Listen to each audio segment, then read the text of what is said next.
আমাদের দাবিটা সরকারের কাছে হাইকোর্টের কিংবা অ্যাপিলেট ডিভিশনের যে প্রক্রিয়া চলমান রয়েছে, আমরা মহামান্য হাইকোর্টকে শ্রদ্ধা করি, সম্মান করি, সেটি চলমান থাকতে পারে, কিন্তু আমাদের দাবিটা নির্বাহী বিভাগের কাছে। আমি খুবই সরি টু সে যে ভদ্রলোক কথা বলেন, আমি জানি না যে তিনি আন্দোলনের সাথে যুক্ত আছেন কিনা। আমার কাছে পুরোপুরি মনে হচ্ছে উনি আসলে কিছুই জানেন না, উনার কোনো রকমের ধারণা নাই। উনাকে টিভির সামনে বসে দেওয়া হয়েছে, উনার কোনো রায় সম্পর্কে ধারণা নাই, আদালত সম্পর্কে ধারণা নাই। শুরুই করলেন তিনি, বাতিল হয়েছে যতটুকু আমি জানি না। যেই মানুষটা জানেনই না তিনি যে আন্দোলন করছেন সেটা নিয়ে আজকে স্ট্যাটাস কো কি, তিনি আবার লম্বা লম্বা কথা বললেন, অনেকগুলো পয়েন্ট বললেন যে আমাদের নির্বাহী বিভাগের কাছে। আপনার কোনো ধারণা আছে যে এই মামলার রেসপন্ডেন্টকে? আদালতের একটা রায় সম্পর্কে সামান্যতম ধারণা নাই। 33 পৃষ্ঠা 35 পৃষ্ঠা রায় সম্পর্কে ধারণা। আমি আপনাকে বলি, আপনি রায়টা পড়েছেন? এই রায়টা পড়েছেন আপনি? কথা বলুন, আপনি আমাকে আমি আপনাকে পয়েন্টে কথা বলেছি। আপনি রায়টা আপনি জানেন যে রেসপন্ডেন্ট কে? আপনি আমাকে না এই মামলার এটা রেসপন্ডেন্ট কে? আমি দেখেন, আমাকে কথাটা শেষ করতে দেন, একটু কথাটা শেষ করতে দেন। আমি অবশ্যই আমার রাগের পূর্ণ রিজন আছে।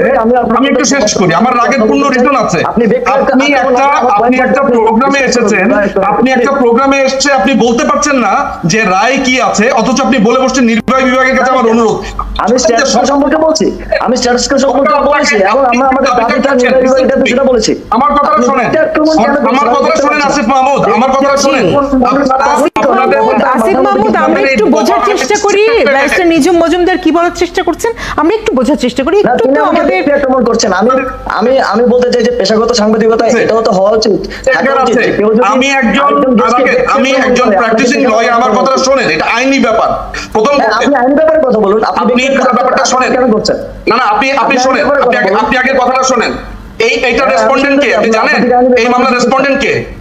জি, কিন্তু আসিফ মাহমুদ, এটা তো সত্যি কথা যে শুনানিতে এসেছে, যে সিদ্ধান্তটি এসেছে, আর একটু জেনে তো আসতে হবে, সেটিও তো একেবারে ভুল বলেনি। আমরা একটু ধৈর্য ধরে কথাটি শুনি উনি কি বলতে চাচ্ছেন, এবং ব্যক্তিগত আক্রমণ থেকে আমরা বিরত থাকি। ব্যারিস্টার নিঝুম মজুমদার। আমি একটু মিস করে গেছি। আমি জাস্ট একটা যেই জায়গাতে কথাটা বলতে চাইছি যে এই পুরো মামলাটার রেসপন্ডেন্ট হচ্ছে গভর্নমেন্ট। অর্থাৎ গভর্নমেন্টই যারা আজকে আন্দোলন করছে তাদের পক্ষ হয়ে অ্যাটর্নি জেনারেল লড়াই করছে কোর্টের মধ্যে। অ্যাটর্নি জেনারেল এই যে লড়াইটা করলো, কিসের লড়াই করলো? অ্যাটর্নি জেনারেল লড়াই করেছে যাতে এই কোটার যে পরিপত্রটা জারি হয়েছে সেটা বহাল থাকে। অর্থাৎ 2018 সালে যেই দাবিতে আন্দোলন হয়েছে এবং যেটার পরিপ্রেক্ষিতে গভর্নমেন্ট তখন কোটাটা বাতিল করেছে, সেইটার জন্য লড়াই করছে রাষ্ট্র। রাষ্ট্র যেখানে আপনার রেসপন্ডেন্ট, রাষ্ট্র যে জায়গায় রেসপন্ডেন্ট। আমি কথাটা শেষ করি, আপনি আমাকে কথাটা বলতে দেন। আপনি যদি আমাকে কথা বলতে বলেন তাহলে সমস্যা।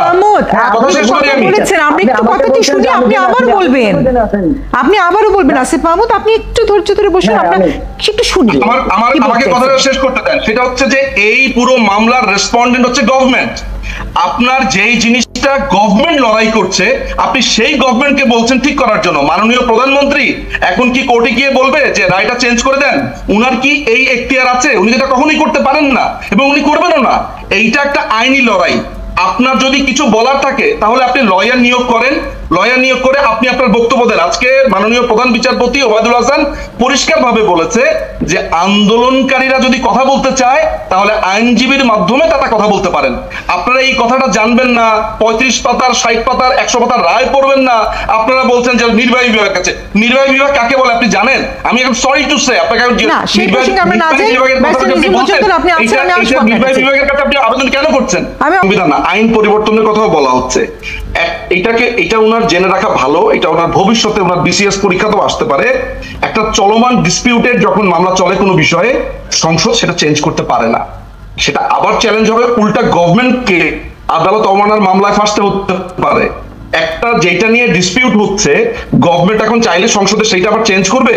এটা নিয়ে ডিসপিউট হচ্ছে, এইটা যদি বাংলাদেশের মেধাবীদের অবস্থা হয় এবং একজন মেধাবী যদি মনে করেন যে একটা সাবজুডিস ম্যাটার সংসদ সদস্য কিংবা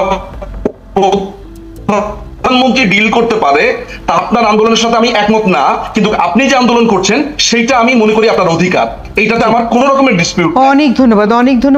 বাংলাদেশ আওয়ামী লীগের ব্যাপারে তাদের বিরুদ্ধ স্রোত যারা আছে বা বিরুদ্ধ রাজনীতি করে, বিরুদ্ধ মত যারা আছে, তারা সবসময় একটা কথা আওয়ামী লীগের ব্যাপারে বলে বেড়ায়। সেই ব্যাপারটা কি বা সেই কথাগুলো কি? সেটা হচ্ছে বাংলাদেশ আওয়ামী লীগ নাকি সবসময় বলে যে তারা ক্ষমতাতে না থাকলে বাংলাদেশ একটা জঙ্গি রাষ্ট্র হয়ে যাবে, একটা সাম্প্রদায়িক রাষ্ট্র হয়ে যাবে।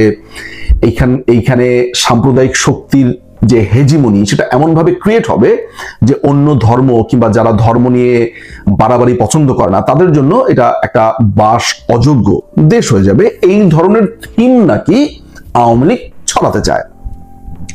অনেকে এই ধরনের প্রপাগান্ডা গুলো বিশ্বাস করেছে যে হ্যাঁ এটা মনে হয় আওয়ামী লীগের একটা রাজনৈতিক চাল, ব্লা ব্লা ব্লা ব্লা।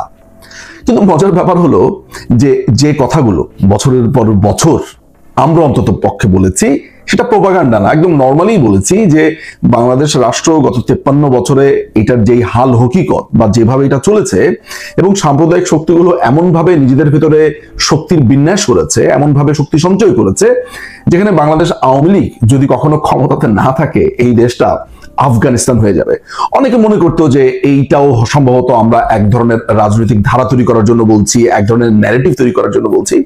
কিন্তু মজার ব্যাপার হচ্ছে এই মুহূর্তে এসে আমি যাদের সাথে অন্তত পক্ষে বাংলাদেশে কথা বলছি আওয়ামী লীগকে পছন্দ করে না এমন মানুষজন আমাকে বলছে যে নিঝুম ভাই দেশের অবস্থা তো খুবই খারাপ। তো যখনই আমি বাংলাদেশে ফোন করলে কোনো মানুষ আমাকে বলে দেশের অবস্থা খুবই খারাপ, আমি একটা টিপ্পনি তাদেরকে কাটি। মানে যারা প্রোফাইল পিকচার লাল করেছিল, এই ছাত্রদের আন্দোলনের সাথে যুক্ত হয়েছিল, সে শুধু একটা টিপ্পনি কাটতে আমি কোনোভাবে ভুল করি না, বলি যে আপনাদের দেশ, আপনারা স্বাধীনতা চেয়েছেন, এখন আর এগুলো বলে লাভ কি, এটাই আপনাদেরকে হজম করতে হবে, এটা আপনাকে মেনে নিতে হবে, আমরা তো নেই এখন ক্ষমতাতে। তখন সেই দুঃখ বোধ গুলো কাটিয়ে যখন আমরা ফার্দার আলোচনাগুলো করি তখন তাদের নানান ধরনের অভিযোগ, না আওয়ামী লীগ আমলে আসলে এটাই ভালো ছিল, আসলে যে প্রধানমন্ত্রী বলতেন আমরা এখন তাকে মিস করছি। আমার এই কথাগুলো যখন শুনি তখন আসলে এক ধরনের রাগও ওঠে, আবার এক ধরনের ব্যথা বোধও হতে থাকে। এন্ড অফ দ্য ডেতে তো আপনি আপনার দেশকে ফেলে দিতে পারবেন না। আমি আপনাদেরকে সাম্প্রতিক ঘটে যাওয়া দুটো ঘটনা বলি। আমাদের ছোট পর্দার একজন অভিনেত্রী আছেন মাহজাবিন চৌধুরী। সেই ভদ্রমহিলা তিনি তার হোম টাউন চিটাগংয়ে একটি দোকান বা একটা শোরুম উদ্বোধন করবেন। তো তিনি যখন উদ্বোধন করতে গেলেন তাকে নানাবিধ অভিধায় আখ্যা দিয়ে বেগানা, তিনি ঠিকভাবে ধর্মকর্ম করেন না, আমি শুনেছি এই ধরনের আখ্যা দিয়ে সেখানকার তৌহিদি জনতা, এই তৌহিদি জনতা এক অদ্ভুত জনতা যাদেরকে আমরা জানি না কারা তৌহিদি জনতা, একসাথে অনেকগুলো লোক একসাথে হয়ে আপনার মাসল পাওয়ার দেখিয়ে ওই মেহজাবিন চৌধুরীকে বলেছে যে সে এই বেগানা নারী এখানে আসতে পারবে না, এইখানে সে শোরুম উদ্বোধন করতে পারবে না। মেহজাবিন চৌধুরীকে তাকে ঢাকায় ফিরে যেতে হয়েছে। মজার ব্যাপার হচ্ছে যে এই মেহজাবিন চৌধুরী 5ই অগাস্টে দেশ স্বাধীন বলে সে স্ট্যাটাস দিয়েছিল, আজ স্বাধীন, এই ধরনের কথাবার্তা বলেছে। অর্থাৎ ওই ছাত্রদের যে কথিত যে জামাত শিবিরের যেই একটা আন্দোলন, সেই আন্দোলনে সে সহমত প্রকাশ করেছে এবং তার এই স্বাধীন দেশে সে এখন দোকান উদ্বোধন করতে পারেনি। তাকে বেগানা নারী বলে, সে পর্দা করে না এই ধরনের নারী বলে এই সাম্প্রদায়িক জঙ্গি গোষ্ঠী তাকে সেখান থেকে বিরত রেখেছে। এই ঘটনা যখন ঘটেছে সমান্তরাল ভাবে আরেকটি ভয়ঙ্কর ঘটনা ঘটেছে বাংলাদেশে। সেটি হচ্ছে শিল্পকলা একাডেমিতে একটি নাটক চলছিল, মাসুম রেজার লিখিত নাটক, আমি জানি না নির্দেশনাতে কে ছিলেন, একটা নাটক, নাটকের নাম হচ্ছে নিত্য পুরাণ। নাটকটা চলাকালীন অবস্থাতে বাংলাদেশের বেশ কিছু সাম্প্রদায়িক উগ্র জঙ্গি গোষ্ঠী তারা এসে শিল্পকলার গেটে এসে হামলা চালায় বলতে হচ্ছে যে সেখানে তারা এই নাটক চলতে দেবে না, বাংলাদেশের মতো রাষ্ট্রে এই ধরনের নাটক চলতে পারে না, এই ধরনের ইসলামিক অনইসলামিক কর্মকাণ্ড চলতে পারে না, এইটা বলে সেখানে তারা হামলে পড়ে। এবং জামিল নামে শিল্পকলা একাডেমির যেই অথর্ব গাধার বাচ্চাটি আছে, সেই গাধার বাচ্চাটি এসে ওই নাটকটা, তার যেহেতু শির দ্বারা নেই, পটর পটর পটর পটর করে প্রথম দিকে প্রচুর কথা বলেছিল, এই পটর পটর জামিল নাটকটা বন্ধ করে দিয়েছে। বলেছে যে এখন যদি আপনারা নাটক চালান তারা সব ভেঙে দিবে, তারা সব লুটপাট করে যাবে, তারা সব আগুন লাগিয়ে দিবে, এই ভিতর ডিম নাটকটা বন্ধ করে দিয়েছে। অবশ্য আমি এই যে জামিলকে এত কিছু বললাম, জামিল কি বা করতে পারতো? আসলে জামিলকে হয়তো বা মেরে ফেলতো, খুন করে ফেলতো, বা ওইখানে যারা নাটক করছে তাদেরকে খুন করে ফেলতো, ফলে স্বাভাবিকভাবে হয়তো জামিলের এইটা ছাড়া করণীয় কিছু সেই মুহূর্তে ছিল না। কিন্তু জামিল এটা নিয়ে কোনো মামলা করেনি, জামিল এটা নিয়ে কোনো ধরনের সংবাদ সম্মেলন করেনি, এটা নিয়ে কোনো প্রতিবাদ তাকে করতে দেখিনি। এসব সবকিছু মিলিয়েই আসলে জামিলের শির দ্বারা নেই এমনটি এখানে আমি ভাইব দিয়েছি। কিন্তু প্রসঙ্গটা এটা না, প্রসঙ্গটা হচ্ছে যে বাংলাদেশে গত 15 বছরে বাংলাদেশ আওয়ামী লীগের শাসন আমলে কোনোদিন শুনেছেন যে থিয়েটারে নাটক হচ্ছে, কোনো সিনেমা হচ্ছে, কোনো মানুষ বা কোনো ফিল্ম স্টার, কোনো ধরনের টিভির নাটক নায়ক নায়িকা গায়ক গায়িকা তারা কোনো একটা শোরুম উদ্বোধন করতে গেছেন, কিন্তু জঙ্গিদের কারণে বা তৌহিদি জনতার প্রতিবাদের কারণে তিনি সেটি করতে পারেননি, উদ্বোধন করতে পারেননি? এমন কি হয়েছে? যতবারই এই জঙ্গিরা মাথাচাড়া দিয়ে উঠেছিল, বাংলাদেশ আওয়ামী লীগ সেগুলোকে দমন করেছিল। এই দমন করবার পরেও বাংলাদেশ আওয়ামী লীগের ব্যাপারে সবসময় এই প্রোপাগান্ডাটা জারি ছিল, এগুলো মনে হয় বাংলাদেশ আওয়ামী লীগের নিজেদেরই তৈরি করা। অর্থাৎ তারা, এটা একটা পজিটিভ দিকও আছে, একটা নেগেটিভ দিকও আছে।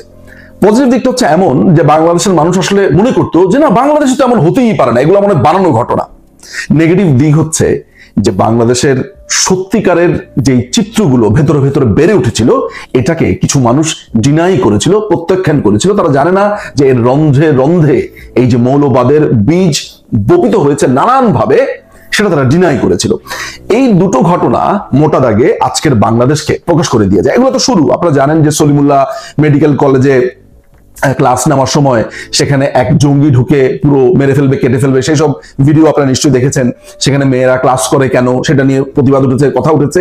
এই ছাড়াও বাংলাদেশে এখন আপনি জানেন যে আমাদের যেই কথিত সমন্বয়করা কথায় কথায় বলে রাজুতে আয়, সেই রাজু ভাস্কর্যে এক ওই যে ভাস্কর্যটা ছিল, ভাস্কর্যের মধ্যে এক নারীর সেখানে একটা ভাস্কর্য ছিল, তাকে হিজাব পরিয়ে দেওয়া হয়েছে। আমি তখনই বলেছিলাম যে এটা খুবই মেটাফরিক একটা হিজাব। অর্থাৎ মেটাফরিক এই কারণে বলেছি যে এই হিজাবের মধ্য দিয়ে এই জঙ্গিরা একটা মেসেজ আপনাকে দিয়েছে যে আপনাকে এই হিজাব পড়তে তারা বাধ্য করবে।